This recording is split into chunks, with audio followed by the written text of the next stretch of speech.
My wife demanded a divorce in the house. You can't afford a lawyer to fight me. I replied, you're right. She served me papers in court, only to see the city's most feared, expensive divorce attorney sit down next to me. He looked at her and said, he doesn't have to afford me. I'm his older brother. My wife came to me demanding both a divorce and the house. She told me flat out, you can't afford a lawyer to stand up against me. All I said back was, you're right. A week later, when she served me papers in court, her confidence cracked the moment the most feared and expensive divorce attorney in the city sat down beside me.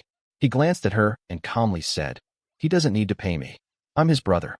Last Tuesday, Caroline, my wife, announced she wanted a divorce. There wasn't an ounce of sorrow in her eyes, not a hint of hesitation in her voice. It sounded less like heartbreak and more like she was declaring victory. We were sitting in the living room, the same space we had spent 8 years turning into a home, when she dropped the bomb. She spoke with the cold precision of a business executive shutting down a failing branch. It's over, Tom, she said as she placed a folder on the coffee table. I've already talked to a lawyer. These are my terms. I didn't bother opening the folder. I didn't need to. She was eager enough to spell everything out. She wanted the house, my house, the one my grandfather had helped me pay for with a down payment. She demanded 70% of our savings. On top of that, she insisted on spousal support for at least 5 years. There wasn't a shred of compromise in her words. This wasn't a negotiation. It was her version of total surrender. When she finally finished, she leaned back with a smug little smile on her face. And I don't want this to turn into a fight, Tom, she added, her voice dripping with pity that didn't feel the least bit sincere. Let's be honest. You're just a high school woodshop teacher. Sure, you make an okay living, but you can't pay for a real lawyer. My attorney will bury you in legal fees before you even step foot in the courtroom. It's smarter for you to just accept my terms and walk away. I sat there in silence, staring at the woman I once loved, the woman I thought I'd build the rest of my life with, and all I felt was this deep, icy emptiness creeping into me. She didn't just want to leave me. She wanted to destroy me. She looked at me as if I were weak, just some obstacle to bulldoze and toss aside. Her greatest weapon, she thought, was the fact that I couldn't afford to fight back. I let the silence stretch until it was almost unbearable.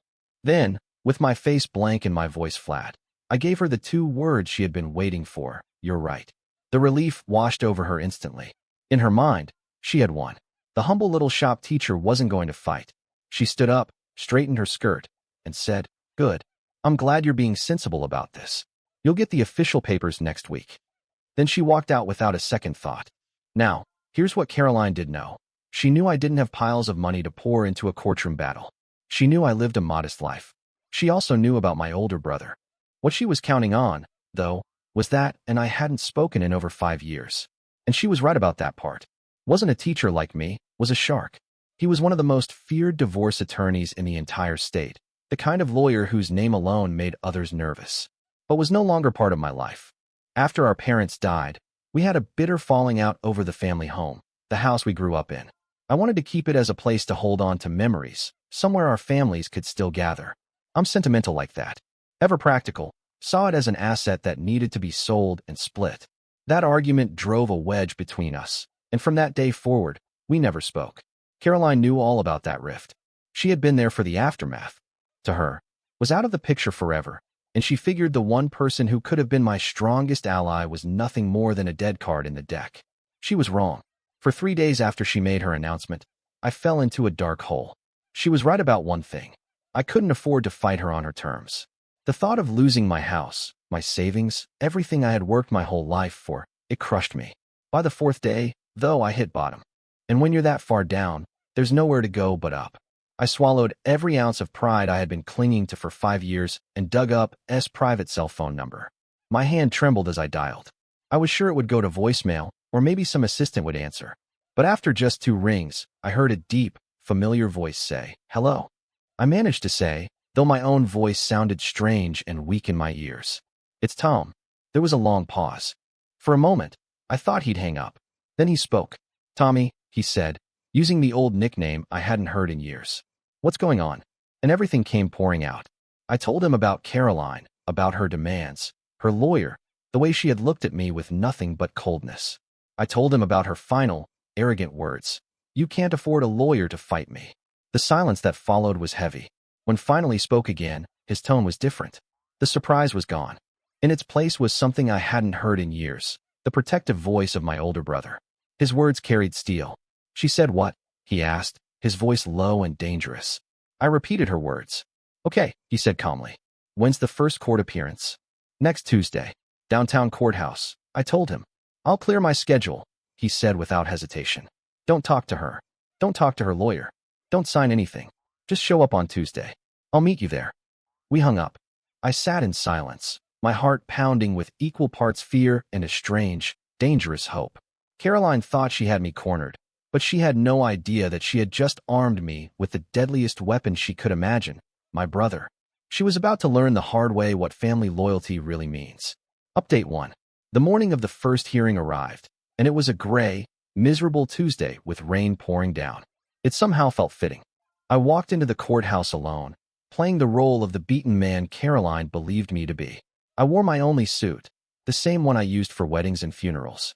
This day felt like a little bit of both. When I stepped inside the assigned courtroom, the air smelled like old paper and nervous sweat. The place was cold and impersonal, nothing but walls and tension.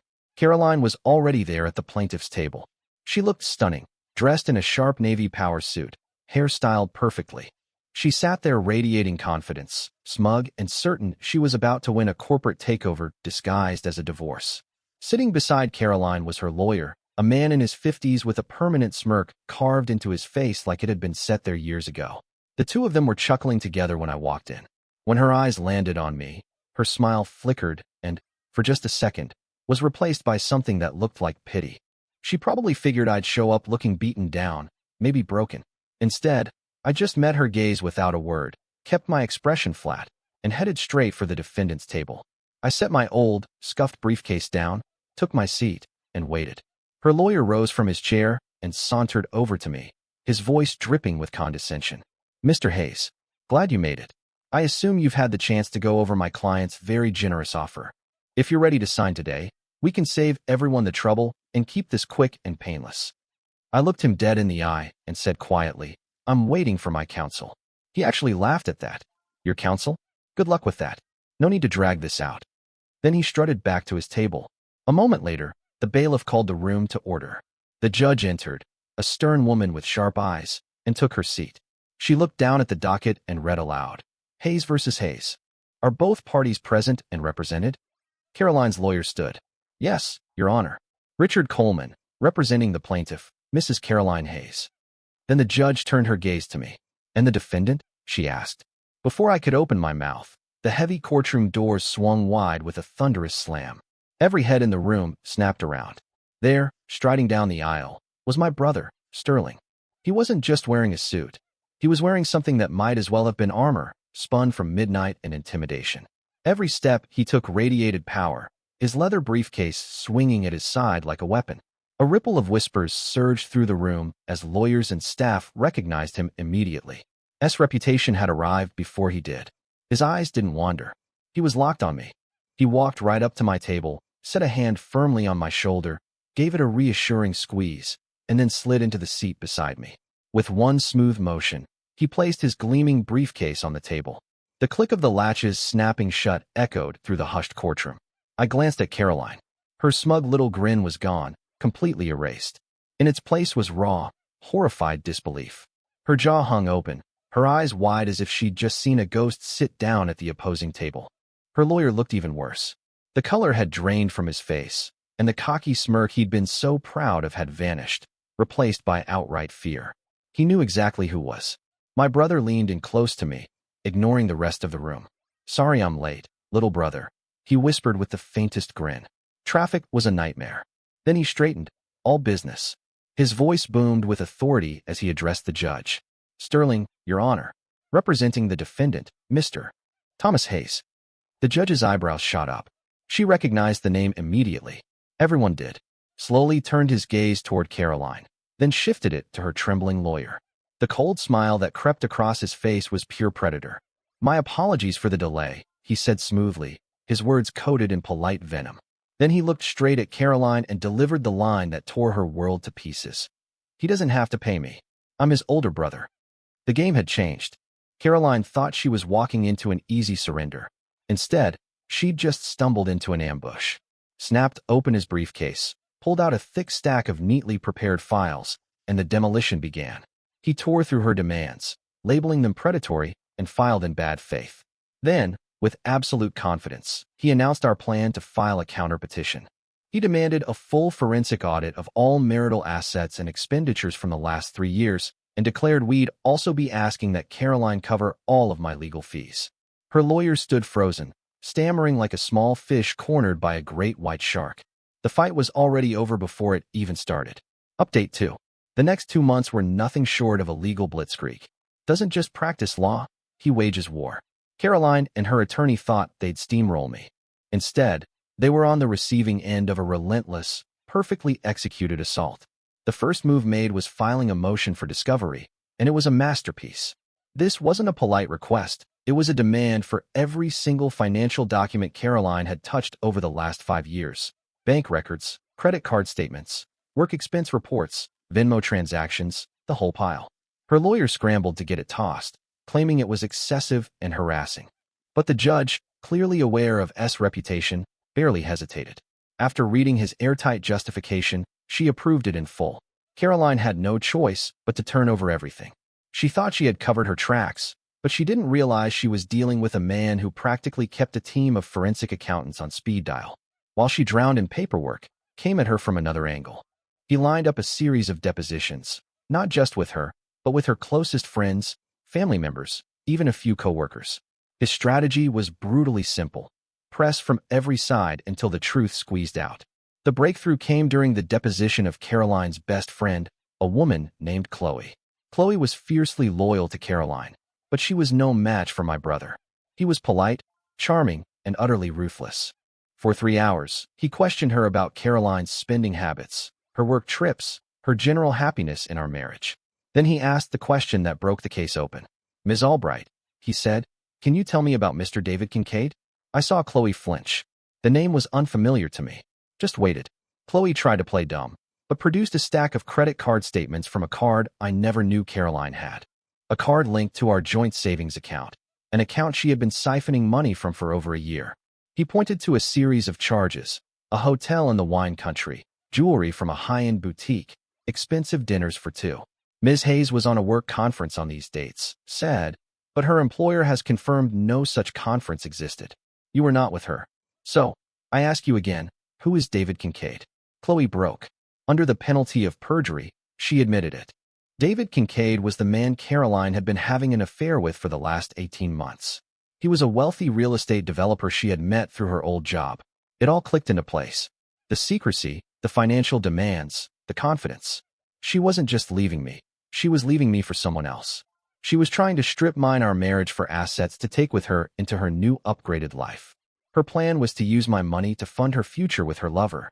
The deposition of her lover, David, was even more illuminating. He was a smug, arrogant man, but his arrogance crumbled under S' relentless questioning. He admitted to the affair. He admitted that he and Caroline had planned the divorce together. He even admitted that it was his idea for her to demand the house and spousal support, telling her that I would be too poor and too weak to fight back. They had underestimated me. They had underestimated my family. With these depositions, Caroline's case was not just weakened, it was annihilated. She had committed perjury in her initial filings by claiming she was a faithful wife. She had hidden assets and marital funds. She was a liar and a fraud. Her lawyer called, begging to settle. He said Caroline was willing to drop all her demands and just walk away. S' reply was cold. No, he said. Walking away is a privilege she has not earned. We are not settling. We are going to court, and we are going to burn her to the ground. She wanted a fight. Now she has won. Final update. It has been 6 months since I first walked into that courtroom. A man who thought he had lost everything. Today, I can tell you that I was wrong. I didn't lose anything that truly mattered. I gained it all back. The final court date was a formality. Faced with the mountain of evidence against her, the depositions, the forensic accounting reports, the proof of her affair and her conspiracy to commit fraud, Caroline had no choice but to surrender completely. Her lawyer, looking tired and utterly defeated, advised her to accept any terms we offered. And the terms my brother drafted were brutal. Caroline didn't just walk away with nothing. She walked away with less than nothing. She was forced to relinquish any claim to the house. Her demand for spousal support was dismissed with prejudice. And because was able to prove that she had spent over $60,000 of marital assets on her affair, on hotels, gifts, and vacations with her lover, the judge ordered that amount to be deducted from her share of our savings and returned to me. She left the marriage with a small fraction of her original demand, a mountain of her own legal bills, and the public humiliation of having her entire sordid scheme laid bare in a court of law. The fallout in her personal life was just as devastating. Her lover, David Kincaid, faced with the legal and social consequences of his actions, dumped her almost immediately. He was a man who was attracted to a winner, and Caroline had just suffered a spectacular public defeat. Her friends, many of whom had been forced to testify about her lies under oath, distanced themselves from her. She lost her fiancé, her house, her savings, her boyfriend, and her reputation, all in one fell swoop. All because she underestimated the quiet man she was married to.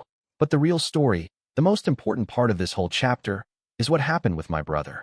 A few weeks after the divorce was finalized, called me. "Meet me at the old house," he said. I drove out to our parents' home, the house that had been the source of our stupid 5-year feud. I found him on the porch, just sitting on the steps. We didn't talk about the case. We didn't talk about Caroline. We talked about our dad's terrible fishing trips, our mom's amazing apple pie. We talked about being kids. Finally, after a long silence, he looked at me. "I was wrong, Tommy," he said. "I was so focused on the money, on the asset, that I forgot what this place was. It's our home." "I was wrong too," I admitted. "I was so stuck in the past, I wasn't willing to see that maybe there was a different future for this place." We didn't sell the house. We decided to keep it, together. We've spent the last few weekends out there, fixing it up.